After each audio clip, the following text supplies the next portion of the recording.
Everyone, welcome back to Sunny Live Show. Thank you so much guys for tuning in. Well guys, ngibuyile ke with Mzansi Soapy Stories and namhlanje sikhuluma ke ngomkhokha. Hayi bakithi bathi ke ziyakhala ke kwayisholo ke ungizwe mchunu. Nansi inkinga phela manje. Inkonyana ke selivela uchitha ngampela ke umuthi. Nanguno ubuntu bakithi esekhetha enye indoda ekubene selotsholwe enye. Sekusele nje ilanga lomshado nje kuphela ukuthi ke abe ngumesi Ndlovu. Namhlanje guys mamzobe uzohlala naye phansi athi uyambonisa njengomama emtshela ukuthi hayi bona ubuntu hayi ba ukwazi ukuthi ungaye kuNdlovu uhambe kumenga umenga akekho serious ingane ufuna ukudlala ngawe ini nobuntu uthi nje mina cha ngifuna umenga ikhona into ezizwile ke thina singayiboni esingayizwanga kodwa ke ikhona into ezonobuntu guys inkinga ke nje manje ke thina ke njengababukeli noma ke ababukeli banenkinga eyodwa yokuthi ke uNdlovu abamthandela unobuntu bathi mdala abafanelene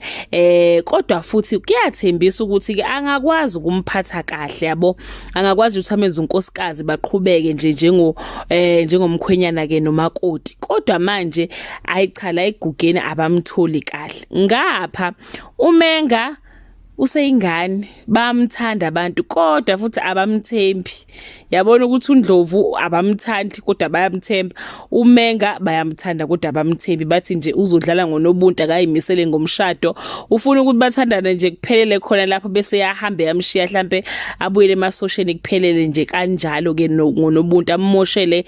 umendo wakhe umbuze nginawe guys kungani kumvelase yena ke engavimbelanga unobuntu ukuthi aqome ekubeni kuyena umvela sowatshela uphakathwayo ukuthi ke indoda ayikhethele unobuntu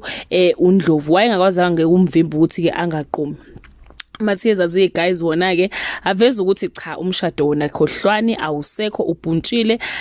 ngeke kunomuntu asamshada ke uNdlovu imindeni emibili ke ngeke iphinde ke guys izwane mamzobe nayi guys uzozama ukumbonisa unobuntu kodwa ke kube enhlangazimuka nomoya for the first time abantu bemncoma kumamzobe bethi hayi cha this time besiqala kubona izobi likhuluma njengomama yabo emiyale emtshela ukuthi lento ayenzayo cha ngeke izimuse ndawo akayeke nje umenga abuyeleke kuNdlovu yena uzokwazi ukuthi ke afihle ihlazo la kwa ukuthi guys cha unobuntu uyizwileke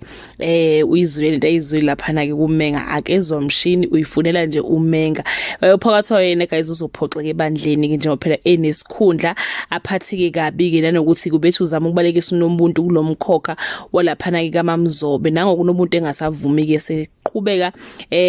eseqhubeka ke nokuthi ke athandane ke nomenga noma ke sebemkhuza umndeni bethi hayi bonobuntu hayi bohamba ogana kaNdlovu yabo